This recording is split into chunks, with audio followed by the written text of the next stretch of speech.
boy, Remoy George Philip, the first. And I'm Samantha Zessie Kifler. This is Masculinity. The show that investigates the performance of masculinity in the world today, and you know we spell it with a hard K. Okay, Samantha. Yes, Remoy? Yeah, okay, so you know how sometimes I have these, lines I say, not pickup lines, but just kind of like my Remoy lines that I sometimes repeat from time to time. Do I? I don't know, because I don't really know what you're talking about right now. No, I swear you do. They're I don't want to say they're bits, but they are kind of bits, but they're not. I don't know. I just repeat these certain lines sometimes. I think you got to help me out here. Maybe use a little bit more words. You're literati. You're the doy of the literati.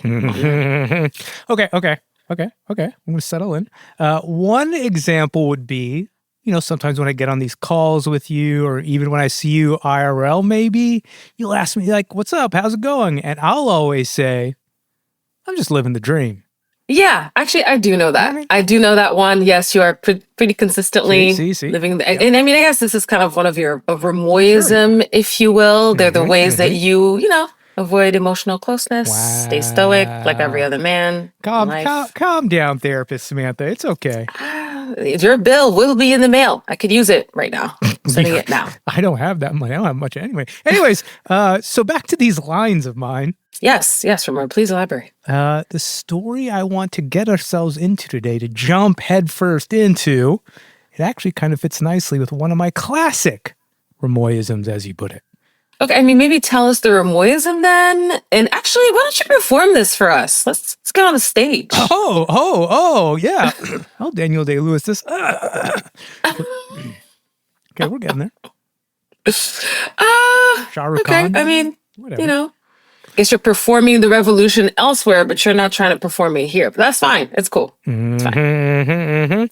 Okay, so the line I sometimes say is, I'm a good Christian boy. Wow. Okay, I do think I remember that one. I mean, maybe barely, but kind of. Yeah, I almost forget it sometimes because it's like an old one. I used it back in the day, but definitely still part of the lexicon. I'll break it out here and there for sure. Oh, wait, wow. Okay, so is this the Christianity and Patriarchy episode? The one that I've been wanting to do? Well, I don't want to step on your toes, but yes, we're going to dive into Christianity for sure, but from very, very, very narrow, specific, curious, interesting angle. I mean, as long as it gets talked about, but please, more words. Please and thank you. What are we doing? What are you doing? Okay, yeah. For this one, I spoke with Kelsy Burke over at the University of Nebraska, who's done a lot of research on today's topic. Now, Kelsy uses she and they, them pronouns, so I'll be using they, them when I'm talking about their work. Cool? Yeah, copy that. Cool. So Professor Burke talked to so many people, dug into many a message board even, also showed up to these kind of self-help recovery groups and conferences to try and get at this very, very, very, very, very, very fascinating phenomena. So Remoy's being a tease today, everyone. Can you please spit it out? What are we talking about today? Well, okay. Well, let's just let Professor Burke handle that. Here they are with more. Protestant men, in particular, are more likely to say they are addicted to porn than other men, though they tend to look at porn less often. So this in and of itself is an interesting puzzle, that it's not necessarily about actual porn use, but about what pornography means. Holy. Yeah, and after this short break, we'll get even more holier than thou. Don't go nowhere. See what she did there. Curious about next-gen men? We're a small part of a much larger movement to undefine masculinity for a brighter future. Our mission is clear: empower the next generation to use their curiosity, empathy, and courage to build a more equitable world. Join the Next Gen Men community as we learn and unlearn together. We're here to support boys and men to break free from limiting stereotypes. We're not just an organization, we're a catalyst for reimagining masculinity and fostering inclusivity. We're here to help open up possibilities for what men and boys can be. Explore the world of NextGen Men at nextgenmen.ca and join the community to make a difference. NextGen Men, shaping tomorrow's leaders one step at a time. Join us and help undefine masculinity and empower the next generation of men to lead with empathy and courage. Wow, Remoy. I know. Oof. Like Christianity and porn on that's today's episode. That's what we're doing. Well, kinda. But I said like from a specific angle, so I'll unfurl those specifics a bit slowly.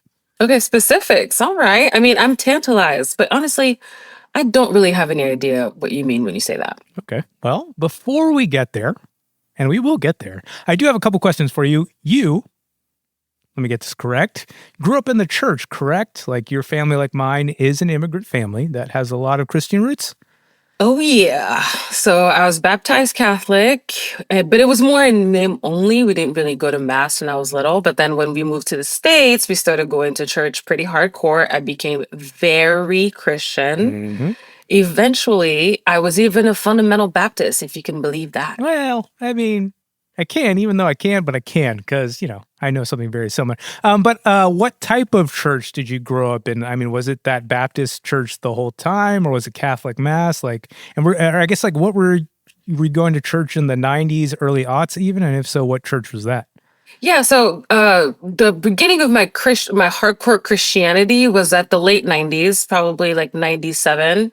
And then I was going to a non-denominational church at the time, but yeah, we were in church. It was like midweek, like going to camp, like we were doing everything. Yeah, I know this life very well. Okay, well then I'm wondering for you, specifically as a woman, do you remember or did you experience at that time, like in those churches, like this, like anti-porn rhetoric actually, like being it like it was this kind of like epidemic of lust and porn, especially targeted in regards to men? Well, I mean, in my particular case, not really, because I was a kid, so I spent most of my time in the children's church area of things. And then when I was old enough to be with the adults, I was actually helping with Sunday school. I was a Sunday school assistant, if you can believe that.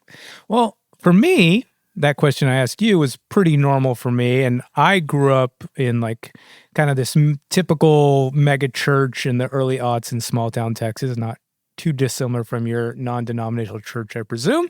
And so many times, kind of like how you had kind of that educational kind of experience or where you were kind of locked down and doing the kids stuff, like I spent a lot of time in like these quote unquote men's groups, There are kind of these community groups, some are formal, sometimes informal. And, we just hang out, talk shop about life, but be like mad Christian about it, I mean, that sounds kind of great. Like, I sort of wish that was the case for a lot of men, just have these groups, like that sounds very healthy. Yeah. I mean, real talk, like they were kind of great. And I feel very lucky. There was one in particular I think about, honestly, like with such high regard, like, it would be a Sunday night and we'd all meet in this like parking lot where the lights were out because we were meeting at this restaurant where it was closed and it was after hours. And we had secret keys to the place and we'd go in, flip on the lights, grab our like regular chairs, and we just pop open these very fancy beers, smoke cigars, hookah sometimes, just crack jokes, and we just hang out for hours. Wow. So cigar smoking, good Christian boy Remoy, I can't even wrap my mind around. Also, men get everything. Okay, we never got to do that shit when I was at church. Okay, like dang. So the pop our collar time is at the same time. So yeah, we get it all. Yeah. And it was a total vibe. Sounds like it. But inevitably, at most of these hangs, if not all, like there'd come this period towards at some point where the jokes would kind of turn inward, and we just talk about our struggles, especially with like porn and these feelings of guilt about it. Because this is like the late 90s, early aughts. The internet is totally taking off, and that means so is... Yeah, so is porn. Yep. And I remember those random images kind of popping up in random places. And it was like, actually, yeah, now that you say it, probably generally my guy friends just kind of like showing them around to each other. Right. Yeah. So whether it's like them or like many men at involved with the church at this time, there was this like growing connection between Christianity, porn, being a man, and then that guilt or even shame. Oh, yeah. Could totally see that. Right. So that's in some way what sociologist Professor Burke has studied. About Christian men in porn, specifically. Yeah, but when I asked them about their research process, about how when they were kind of like interviewing these Christian men, if they, found these men had the same type of shame that I had experienced in the church, and what those men revealed actually was very, very surprising. Tell me. Oh, I want to know this. Okay. Well, actually, I'll let Kelsy take it from here. What I've observed for religious men in particular is that pornography addiction aligns very nicely with their religious values, which suggests they shouldn't be looking at it. So porn addiction can give them a language that reduces the shame when they look at porn or want to look at porn and say, well, this is actually a physical addiction. I can't control it. It's beyond my control. So I don't know if you heard it in there or not, but the key word isn't shame per se. It's that one phrase Kelsy said. Addiction can give them, meaning men, a language that reduces the shame. Okay, wait. So what exactly about addiction? Like, what are we saying about addiction here? Yeah, so basically what Professor Burke has been studying specifically, that very particular angle I was talking about, in this instance, isn't just Christianity and pornography, but more specifically this idea of quote-unquote porn addiction and what role that plays in this all. Yeah, I think I need you to break this down for a little bit. Break this one down. Okay, yeah, we can. I'll try my best, but what would be the most helpful way in? I think the first thing is understanding exactly what you mean by addiction here, because I feel like, yeah. No, definitely. That's a good question. I think that's actually the main contradiction to this exploration, right? So what is it though? Well, okay, addiction. Addiction. That term specifically isn't actually what we think it is, or at least not in every instance. Remember, we did a whole episode on men and addiction about digging in the dirt, like smoking, alcohol. Like you led that one. That was your episode. Yeah, I definitely remember that one for sure. Yeah. Okay, but now you're saying addiction isn't a thing, and I feel like a lot of people would disagree with that, and I don't think I agree with you. Well, let's just say porn addiction specifically hasn't been confirmed in all of the scientific communities, or at least it hasn't been defined that way yet. You see in the DSM, kind of this formal guide from the American Psychiatric Association that defines mental health conditions, it doesn't use the word addiction as a formal diagnostic anymore. If anything, it talks in detail about substance use disorders, but not addiction. Oh, wow. Okay. So substance use disorder is like the term that we should. Okay. Exactly. So in that old episode you're talking about, we should update like the language and framing about it and think of it as substance use and not addiction. Okay. But so I hear that, but Professor Burke said porn addiction earlier. I feel like they said that exact term. Yeah, that's the larger rub of the argument we'll be actually talking about today. I'll let Professor Burke explain that further. The research we rely on to understand how addiction affects the brain is by doing studies that actually allow us to dissect brains. And we don't do those on humans. We do those on rats mostly. And so rats respond to substances like cocaine. They don't respond to pornography or to shopping or to gambling. And so these are all theories of how behavioral addictions work, but we don't necessarily have the definitive science in the way that I think porn addiction recovery groups really, really claim that we do. Okay, so wow, okay. I think I get it. So that's why you're kind of talking about substance use disorders instead of addictions. Exactly. Addiction, especially these supposed behavioral ones like porn, they may not be an addiction, or at least right now they're more theoretical and science can't say, at least not yet. Okay, wow. But still, you're saying that people are using that term. Right, exactly. Or it's kind of like being co-opted. Okay, so like how in churches and Christian circles, that's the language that's being used. That's what you and Professor Burke are talking about here. Yeah, so this goes back to that big, huge difference from my experience, from my more anti-porn shameful experience back in the day, to like what Professor Burke was hearing and seeing through their research a decade or so later. Now you see people have adopted the term porn addiction and making it this almost like scientific truth, when in fact, it hasn't been really proven that way yet. And creating this scientific connection has a huge outcome, or some may say benefit. Which is? Well, It allows men, especially religious ones, to be the victims. Victims of what? Like victims of porn? Well, Professor Burke had more to say. When you attach these two things together, porn addiction rhetoric, along with the anti-pornography movement, it allows religious conservatives to distance themselves from any moral argument about porn. They don't have to say that it's because of their religious beliefs that pornography is wrong or bad for you. They have science on their side to say that, no, there's a scientific argument to be made. Wait, so Christian men can say... Yeah, they can put those two words together, porn and addiction, and it makes it sound like this almost scientific truth.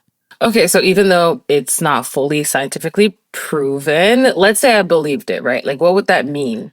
Well, if it were scientifically proven, right, like even if it technically hasn't really, it can mean that men are scientifically hardwired that way. Basically, God made them this way to be drawn or even addicted to sex and porn. Oh, so this is basically boys will be boys reasoning to justify why men can't help it but watch porn despite them being Christian. Yeah, and totally. And I think it's also why the shame is no longer there. Wow. Okay. So, but if it's not science, then how did porn addiction, quote unquote, come about? Well, I do want to clarify, it's not that it's not science. There's just a lot of back and forth in different sectors of whether this is an addiction or not. It's just that right now it hasn't been fully proven through the scientific method, or it hasn't met certain scientific criteria to be objectively proven that it is in fact an addiction.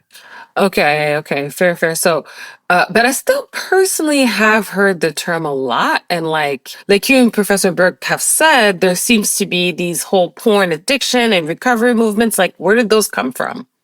Well, it kind of goes back to one of those previous addictions or like substance use disorders we talked about before, but actually almost a century ago. Here's Professor Burke with more. Sex addiction groups were one of many AA, Alcoholics Anonymous, spin-offs in the 1960s and 1970s. So AA is founded in the 1930s, and by the time of sex and addiction recovery groups, when they emerged, there were lots of other spin-offs as well. Narcotics Anonymous, Gamblers Anonymous, Overeaters Anonymous. So the largest sex addiction group was called Sex and Love Addicts Anonymous. It was founded in the late 1970s. But then the movement itself really gains momentum in the 1980s. Fascinating. So basically it comes out of the birth of AA, Alcoholics Anonymous, in the 1930s. And that's, I'm guessing, around basically right after Prohibition, right? Right around Prohibition, after Prohibition. Yeah, absolutely. So one type of support group gets started for a substance use issue, and obviously that one is super successful. So people try to replicate that model with porn and sex is essentially what you're saying. Yeah, exactly. Okay, but Professor Burke said it really gained momentum in the 80s. And why the 80s? Like, what was happening then? Well, I mean, it's the same story we keep running into time and time again. This is a unique moment, the sort of height of the Christian right, the moral majority. They're gaining a lot of ground, celebrating Reagan's presidency. At the same time, there's all these scandals that become public, and many of these scandals have to do with, the hypocrisy of their beliefs about sexuality and gender. And then these scandals reveal that they're having affairs, sometimes homosexual affairs, and so on. So this was really a moment where evangelicals couldn't pretend that these so-called sexual sins were just happening outside of their communities. They were really happening within.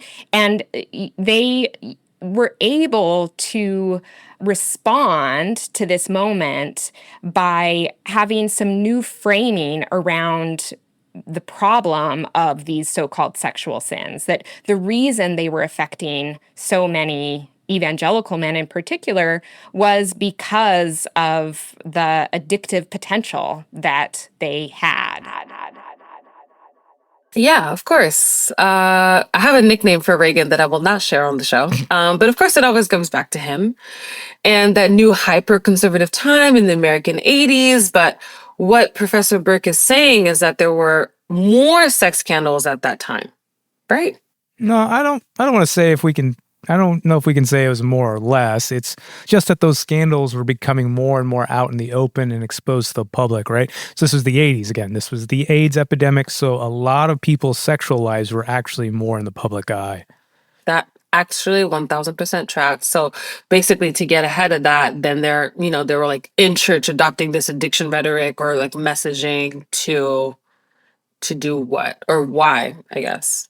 Well, here's Professor Burke with more. The broader idea that we can delineate between healthy sexuality and unhealthy sexuality or pathologized sexuality, that also aligns really well with an evangelical Christian worldview that sees, only certain sexual behaviors as ones that are allowed or permitted by God. Okay, so this again brings it back to why men more recently have kind of this less shame about it all. Is because if it's an addiction, you can say, yeah, I'm addicted to sex or even porn because I'm a man and that's how God made me. So this is kind of going to this broader patriarchal idea, maybe even excuse, that men are made biologically as these hypersexual beings and therefore can be, quote unquote, addicted to porn. Yeah, I mean, this is feeling like patriarchy is like more important than God in this sort of context. Like, because it's like if porn is clearly a sin, but being a man gives people a pass somehow, like that's interesting. Yeah, totally. And in these Christian settings, this can have like a really interesting effect in marriages and in the home. Oh my God. I mean, I want you to give me the facts, but I can definitely imagine. Yeah. Go ahead and break this down. I'm good. I'll let Professor Burke handle this. Okay. Some of the women that I've spoken to who are partnered with men, they can be frustrated that there isn't more shame and guilt, because really the addiction language, it's that men are hypersexual by their nature and that they are visually stimulated, that they want to look at porn. And this is why I think it's become a powerful identity category, because it can take away individual shame by saying that it's sort of something other than your own personal moral failings that's causing this behavior. Okay. Well, so this can frustrate wives and partners because, again, men are by default hypersexual. Supposedly it's not their fault. They're just hardwired that way. Yeah, I mean, and this is like a lot of the messaging that I experienced in the mega churches I grew up in, the churches I grew up in Texas and in the South in the 90s and early aughts. It's like this messaging that men are created by God to be sexual and therefore their wives have to fulfill the men's sexual desires. Like it's the men's sex that is the priority and their desires as the man and the males of the household. And it's really confusing because then it puts, in this instance, how Professor Burke has kind of talked about it, like because of this new co-opting or adoption of this porn addiction, the wives have to now put up with this constant like hypersexualization to the next level in this really uncomfortable, challenging way. Yeah. I think I feel like the wives are also essentially having to enable their husbands in their addiction. That's not really an addiction, right? Like this feels like another way to put men at the center no matter how they behave. Like there's no accountability. There's not even really talking about it. You just fall in line. And so the emphasis is just on upholding men actually rather than upholding their faith at this point. Yeah, I think that's very well said. Like it's still, prioritizing patriarchy. Yeah. Okay, but speaking of women, like did Professor Burke find women who were quote unquote addicted to porn? Like, because I can imagine in these religious circles that prioritizing men's porn desires or addictions or whatever, that would be very othering to, the real women that they're around. Yeah, you've actually nailed it. Like Professor Burke spoke with women who self-identified as being porn addicts, quote unquote, in these same communities. And this is what Kelsy found. Men are allowed and have space to be sexual beings, and women just don't. They just don't have the same kind of space to be sexual, to explore their sexuality. And so I think that sets up a really different trajectory for women who are trying to remain committed to a religious faith as they try to navigate their own sexuality. So how does that make you feel, Samantha, like hearing that? Like, does it track for you? Or maybe like when you were younger and in that church, or time travel back for us to that church period? Like, what does hearing that make you feel? Oh, the old me. I mean, yeah, I feel like women being sexual is a cardinal sin, in spite of the fact that they're supposed to oblige their male partners every sexual fantasy. It is a sin for them to be sexual. And that extends into body shaming and modesty policing, right? Like, I remember being told to leave Sunday school because I wore spaghetti straps, for example. Like, there was just like a huge emphasis on women being covered up, but also like basically women's bodies, whether they were covered or not, whether they were sexual or not, was up to their husband. It was not up to them. Yeah. And like, kind of going off what Kelsey said, like my mind was blown, dude. Like when I moved to New York as like this young 22-year-old dumb, naive Christian boy, Remoy, as a suburban idiot. No offense to suburban idiots out there. I just remember like encountering young women just being like owning their sexuality and talking about sex and desire and their horniness and about what things turned them on. And I was like, what the fuck is happening? I didn't say what the fuck at that time, or maybe I did. I don't know. But like, it was so confusing. I was like, wait, what? Girls talk about sex? Girls like sex? Girls are horny? I'm so confused. And I'm not trying to be like exaggerative. I was legitimately confused. And like, it was because I was brought up in a world like Professor Burke is like talking about here, where women's sexuality is not only prioritized, it's like dismissed or made like sterile, like non-existent. So then to come to a new environment where that wasn't the case, that's why my like mind was blown. And so yeah. Okay, so first of all, I was like, did you say Jehovah's Lickers when you discovered? Anyway, sorry. I just had to. I had to because anyway, whatever. But yeah, okay, so I hear you on everything that you've said so far. And I mostly agree, maybe totally agree, but just for the sake of perspective, let me just go ahead and play a little devil's advocate. Sure.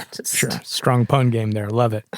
Thanks. So what about the argument? And honestly, it may be a reasonable one, that porn is bad for society, especially how it can validate negative ways that we think of sex and we think of women's roles in sex, like how women's bodies are for the taking, or how it definitely further prioritizes men's sexuality, men's desire instead of women's. And honestly, I could go on and on about all the things that porn does, but I'm specifically thinking about the impact on young men and young boys here. Right. Or even like young girls. And like this goes back to kind of that previous statement that Burke made.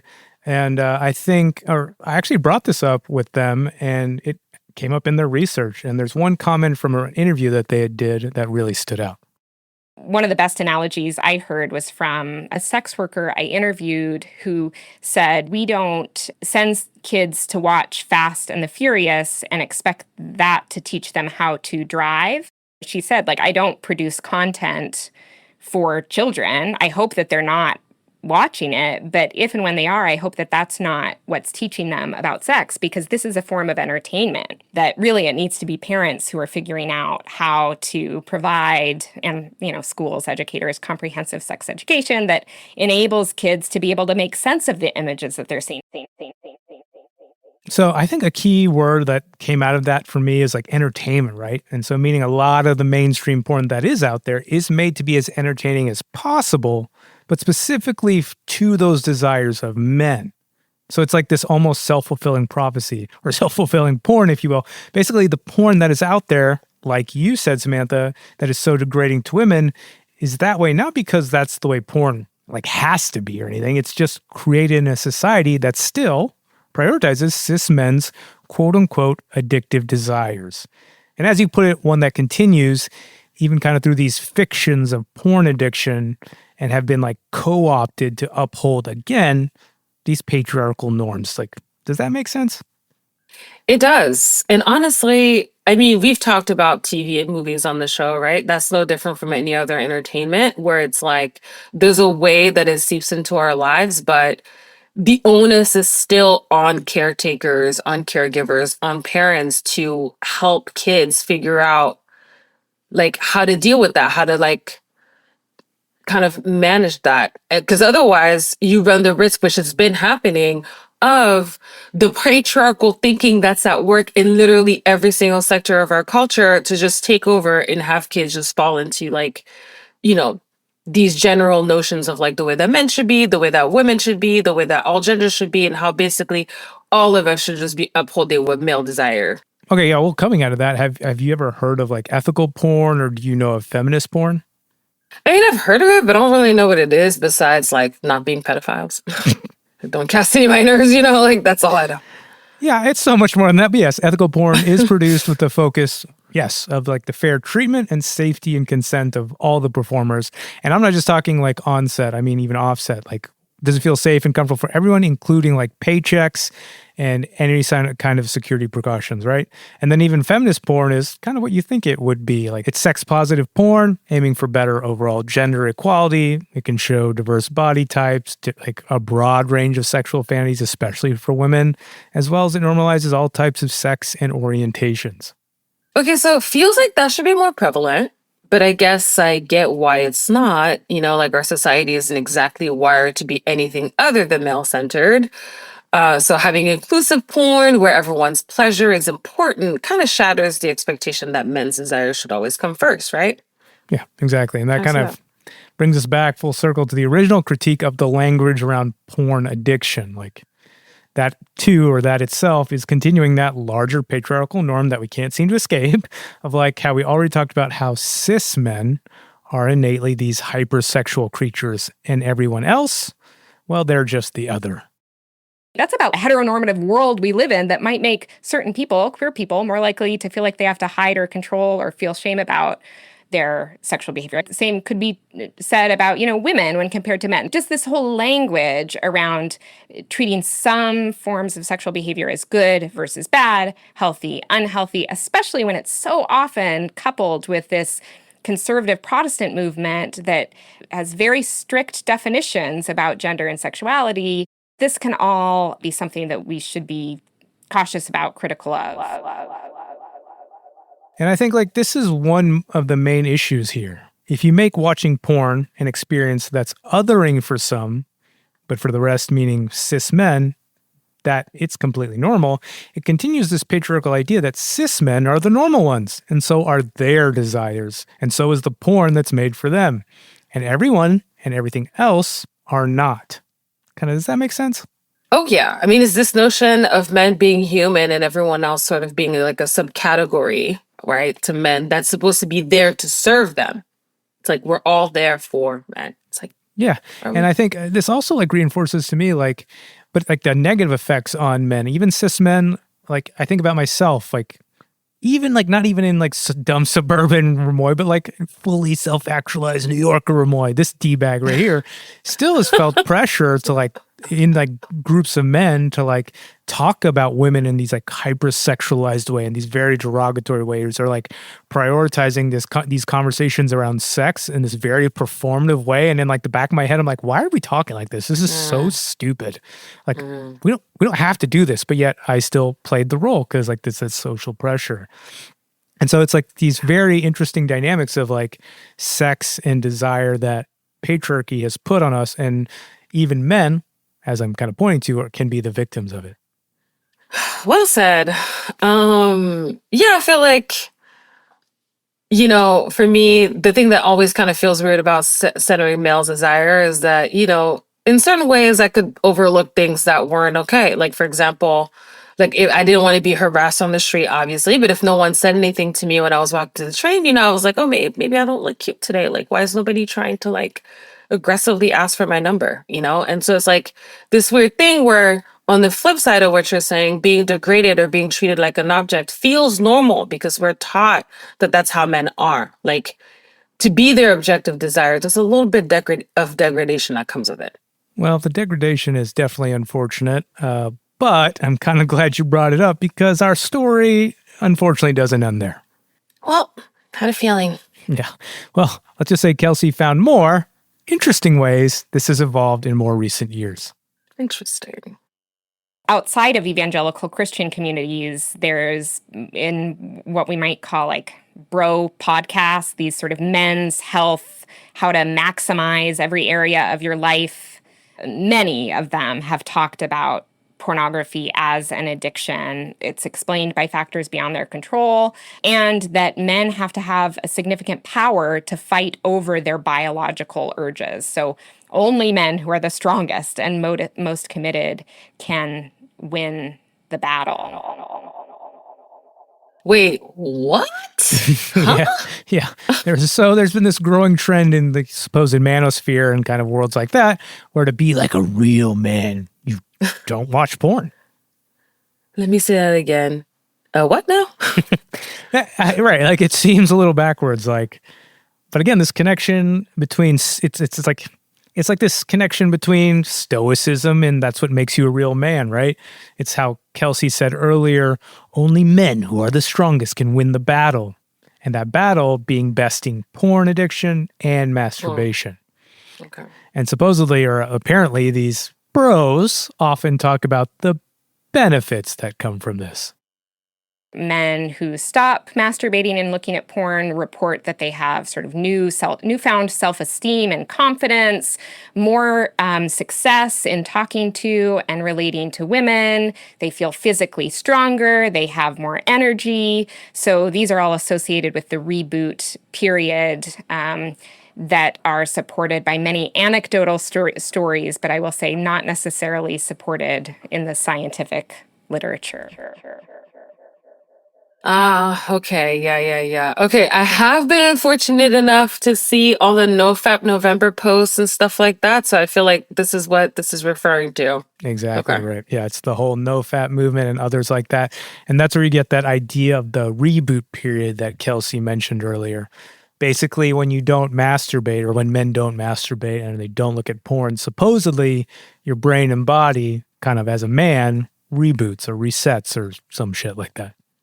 That is so weird. It's just so interesting how, like, it's all about the facade of what a man is supposed to do or look like on either side, right? It's like, oh, I can't help it, I'm a man. Or a man is not supposed to behave this way. And it's like, is there room for like individuality, authenticity? Like, what do you actually want? Like, I'm like, there's just like a lot of performance here. I No, don't know. I think you're actually right. And like, but I think like, as we sometimes get to do more and more, it's like this performance or this nature of performance is actually very deeply ingrained. And like, as Kelsy will share with us shortly, there's some surprising history, or not surprising at all, that I'll just let Professor Burke reveal right here.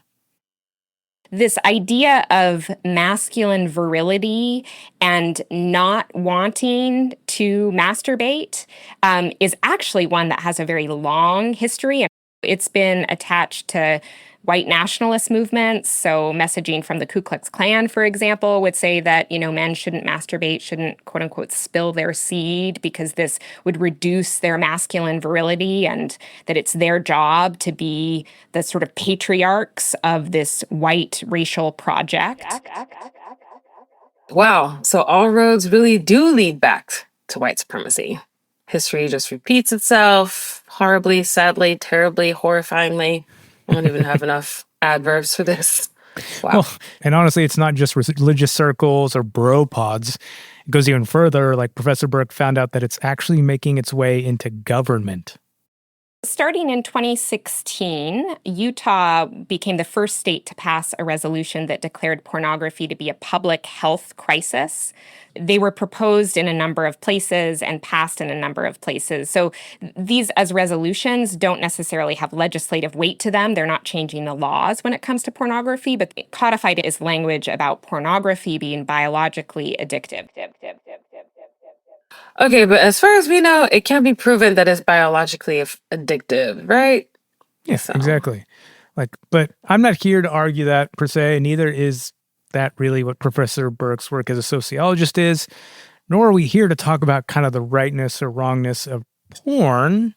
It's, again, just more to note that even though science can't confirm porn being addictive or not, the American society and certain sectors of it, through pseudoscience and these patriarchal norms, has managed to make it seem like it is, even now also at the governmental level. And what that does is continue these like isolating patriarchal norms, specifically prioritizing cis men along with their certain ways of thinking and being. Which honestly feels like a perfect encapsulation of what patriarchy and white supremacy are, right? It's like having to work around questionable things that men do no matter what. It's like, let's not question it, no accountability. It's like we have to work around these questionable things that men do no matter what. And it's like, no, we should definitely be questioning that. And men in particular need to question that. Yeah, it's super, super true. You're right. And what we've uncovered is this really complex, confusing way, like patriarchy almost has to beg, borrow, and steal to uphold itself. And I just want to give out a big shout out to Professor Kelsy Burke for being my guide into making sense of it all. Yeah, thank you, Professor Burke. So you can actually read more of it in their book, The Pornography Wars. Kelsy also writes and speaks about this corner of the internet, sex and religion often, like over at Slate. That's amazing. We'll get all of that info into our show notes and share more over the social. Well, speaking of, where can folks find us online? We're always at Masculinity Pod on all platforms. That's masculinity spelled with that hard K. And Remoy, fair to say, there's clips from your interview that did not make it into this episode, right? Oh, definitely. Yeah, so we'll actually be sure to include that into our Substack/newsletters. You can start subscribing to those at Masculinity Pod. And of course, as I said, always with a hard K. Amazing. Well, thank you, Samantha, for humoring me as I took you down this complicated, interesting, even personal exploration. It was a fun one to try to get under and try and unpack. I think this was a really interesting topic. So thank you for bringing this up. And I feel like this is something that it's kind of awkward to talk about, but we definitely need to talk about it. So we'll have many more of these explorations soon, and of course into the new year. We're looking forward to it. Well, until then, it's your boy Remoy George Philip the First. And I'm Samantha Desi Kifla. Thank you so much for listening. Peace. Ciao. Time we're talking porn, we're talking Christianity. Yeah.